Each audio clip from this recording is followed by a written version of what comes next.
Olá, a graça e a paz da parte de Deus, nosso Pai, e da parte de nosso Senhor e Salvador Jesus Cristo. Hoje nós vamos continuar o nosso passeio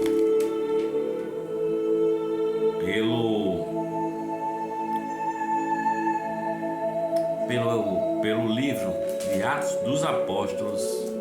Hoje, partindo aqui do capítulo 16, e diz assim: E chegou a Derbe e Listra, e eis que ali estavam certo discípulo por nome Timóteo, filho de uma judia que era crente, mas de pai grego, do qual davam bom testemunho os irmãos que estavam em Listra e em Icônio. Paulo quis que este fosse com ele, e tomando-o circuncidou por causa dos judeus que estavam naqueles lugares, porque todos sabiam que seu pai era grego. E quando iam passando pelas cidades, lhes entregavam para serem observados os decretos que haviam sido estabelecidos pelos apóstolos e anciãos em Jerusalém, de sorte que as igrejas eram confirmadas na fé e cada dia cresciam em número. E passando pela Frígia e pela província da Galácia, foram impedidos pelo Espírito Santo de anunciar a palavra na Ásia. E quando chegaram a Mísia, intentaram ir para a Bitínia, mas o Espírito de Jesus não lhe permitiu. Tendo passado por Písia, desceram a Troade. E Paulo teve de noite uma visão em que se apresentava um varão da Macedônia e lhe rogava, dizendo: Passa a Macedônia, ajuda-nos. E logo depois dessa visão, procuramos partir para a Macedônia, concluindo que o Senhor nos chamava para lhes anunciarmos o Evangelho. E navegamos de Troade e fomos correndo o caminho direito para a Samotrácia e no dia seguinte para Neápolis.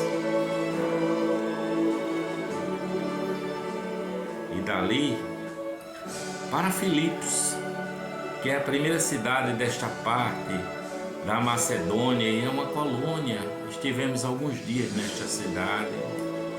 No dia de sábado saímos fora das portas para a beira do rio, onde julgávamos haver um lugar para oração, e assentamo-nos. Falamos às mulheres que ali se ajuntaram, e uma certa mulher chamada Lídia, vendedora de púrpura da cidade de Tiatira, que servia a Deus, nos ouvia, e o Senhor lhe abriu o coração para que estivesse atenta ao que Paulo dizia. Depois que foi batizada, ela e a sua casa nos rogou, dizendo: Se haveis julgado que eu seja fiel ao Senhor, entrai em minha casa e ficai ali. E nos constrangeu a isso. E aconteceu que, indo nós à oração, nos saiu ao encontro uma jovem que tinha um espírito de adivinhação, a qual, adivinhando, dava grande lucro aos seus senhores. Esta, seguindo a Paulo e a nós, clamava dizendo: Estes homens que nos anunciam o caminho da salvação são servos do Deus Altíssimo. E isto fez ela por muitos dias. Mas Paulo, perturbado, voltou-se e disse ao Espírito: Em nome de Jesus Cristo, te mando que saias dela. E na mesma hora saiu. E vendo seus senhores que a esperança do seu lucro estava perdida, prenderam Paulo e Silas e os levaram à praça à presença dos magistrados. E apresentando-o aos magistrados, disseram: Estes homens, sendo judeus, perturbaram a nossa cidade e nos expõem costumes que nos não é lícito receber nem praticar, visto que somos romanos. E a multidão se levantou unida contra eles, e os magistrados, rasgando-lhes as vestes, mandaram açoitá-los com varas. E havendo-lhes dado muitos açoites, os lançaram na prisão, mandando ao carcereiro que os guardassem com segurança, o qual, tendo recebido tal ordem, os lançou no cárcere interior, e lhes segurou os pés no tronco. E perto da meia-noite, Paulo e Silas oravam e cantavam hinos a Deus, e os outros presos os escutavam. E de repente sobreveio um tão grande terremoto que os alicerces do cárcere se moveram e logo se abriram todas as portas e foram soltas as prisões de todos.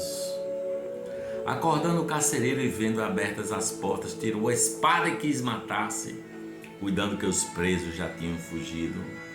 Mas Paulo clamou com grande voz, dizendo: não te faças nenhum mal, que todos aqui estamos.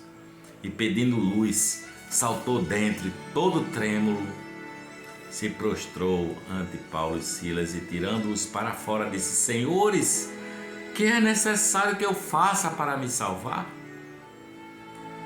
E eles disseram: crê no Senhor Jesus Cristo e serás salvo tu e a tua casa.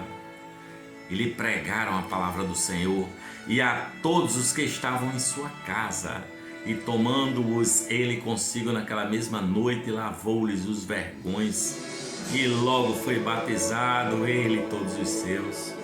Então, levando-os à sua casa, lhes pôs a mesa, e na sua crença em Deus, alegrou-se com toda a sua casa. E sendo já dia, os magistrados mandaram quadrilheiros, dizendo: soltai aqueles homens. O carcereiro anunciou a Paulo essas palavras, dizendo: os magistrados mandaram que vos soltasse. Agora, pois, saí e ide em paz. Mas Paulo replicou: açoitaram-nos publicamente, sem sermos condenados, sendo homens romanos, nos lançaram na prisão, e agora, encobertamente, nos lançam fora? Não será assim, mas venham eles mesmos e tirem-nos para fora. E os quadrilheiros foram dizer aos magistrados estas palavras, e eles temeram, ouvindo que eram romanos. Então, vindo, lhes dirigiram súplicas e, tirando-os para fora, lhes pediram que saíssem da cidade. E saíram da prisão, entraram em casa de Lídia e, vendo os irmãos, os confortaram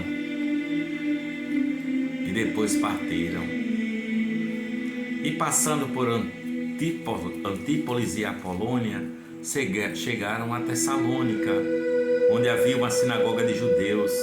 E Paulo, como tinha por costume, foi ter com eles, e por 3 sábados disputou com eles sobre as Escrituras, expondo e demonstrando que convinha que o Cristo padecesse e ressuscitasse dos mortos. E este Jesus que vos anuncio, dizia ele, é o Cristo, é o Messias. E alguns deles creram e ajuntaram-se com Paulo e Silas, e também uma grande multidão de gregos religiosos e não poucas mulheres distintas. Mas os judeus desobedientes, movidos de inveja, tomaram consigo alguns homens perversos dentre os vadios, e ajuntando o povo, alvoroçaram a cidade. E assaltando a casa de Jason, procuravam tirá-los para junto do povo. Porém, não os achando, trouxeram Jason e alguns irmãos à presença dos magistrados da cidade, clamando: estes que têm alvoroçado o mundo chegaram também aqui, os quais Jason recolheu. Todos estes procedem contra os decretos de César, dizendo que há um outro rei, Jesus. E alvoroçaram a multidão, os principais das cidades, que ouviram estas coisas. Tendo, porém, recebido satisfação de Jason e dos demais, os soltaram.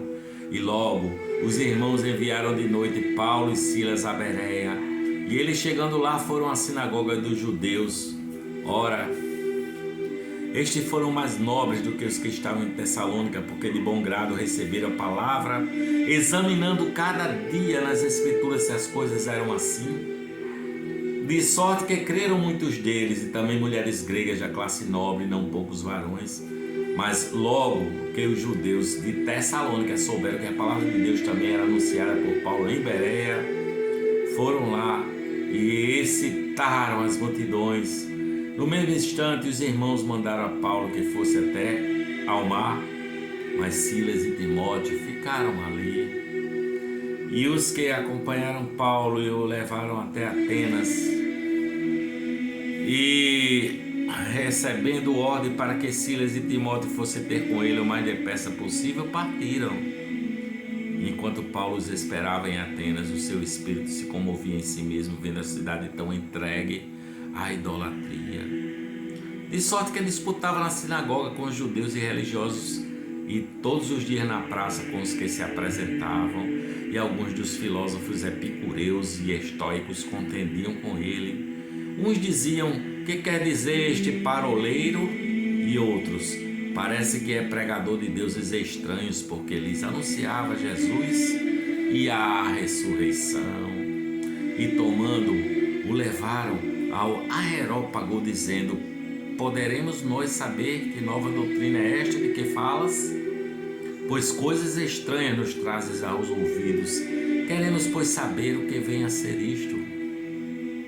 Pois todos os atenienses e estrangeiros residentes de nenhuma outra coisa se ocupavam, senão de dizer e ouvir alguma novidade.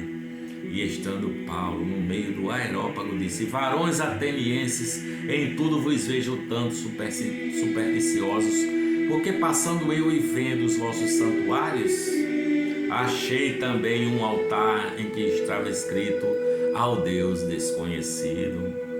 Esse, pois, que vós honrais não o conhecendo, é o que eu vos anuncio: o Deus que fez o mundo e tudo o que nele há, Senhor do céu e da terra, não habita em templos feitos por mãos de homens, nem tampouco é servido por mãos de homens, como que necessitando de alguma coisa, pois Ele mesmo é quem dá a todos a vida, a respiração e todas as coisas. E de um só fez toda a geração dos homens para habitar sobre toda a face da terra, determinando os tempos já dantes ordenados e os limites da sua habitação, para que buscassem ao Senhor, se porventura tateando o pudessem achar, ainda que não está longe de cada um de nós, porque nele vivemos e nos movemos e existimos, como também alguns dos vossos poetas disseram, pois somos também sua geração. Sendo nós, pois, geração de Deus, não havemos de cuidar que a divindade seja semelhante ao ouro ou à prata ou à pedra esculpida por artifício e imaginação dos homens. Mas Deus, não tendo em conta os tempos de ignorância, anuncia agora a todos os homens em todo lugar que se arrependam, porque tem determinado um dia em que com justiça há de julgar o mundo, por meio do varão que destinou, e disso deu certeza a todos, ressuscitando-o dos mortos. E como ouviram falar da ressurreição dos mortos, uns escarneciam e outros diziam acerca disso que ouviremos outra vez. E assim Paulo saiu do meio deles. Todavia, chegando alguns varões a ele, creram, entre os quais estava Dionísio o Areopagita e uma mulher por nome Damaris, e com eles outros. Esta é a palavra de Deus para mim e para você hoje.